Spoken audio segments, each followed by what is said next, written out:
Understanding boring. Essential IELTS vocabulary for Band 5.5. Imagine sitting through a 3-hour lecture on paint drying. That's what we call boring. Today, we're exploring the word boring, an essential vocabulary item for IELTS learners aiming for a band score of 5.5 and above. Word type: boring is an adjective. We use it to describe things, people, or situations that lack interest or excitement.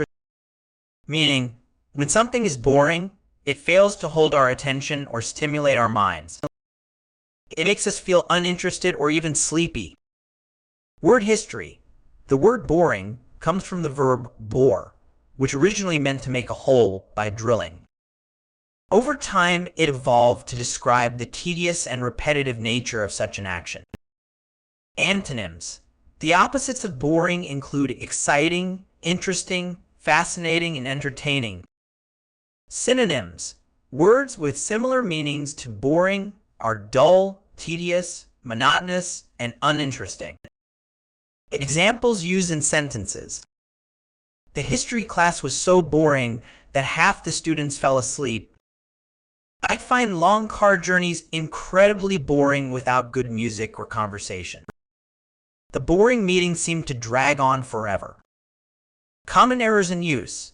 A common mistake is confusing boring with bored. Remember, boring describes something that causes the feeling, while bored describes the person feeling it.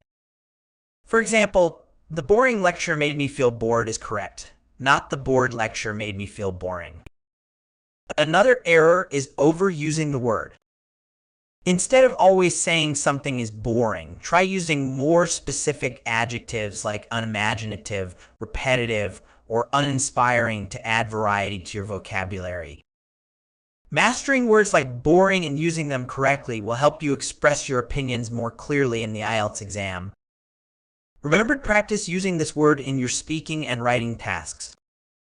The more you use it, the more natural it will become. Keep expanding your vocabulary, and you'll find that learning English is anything but boring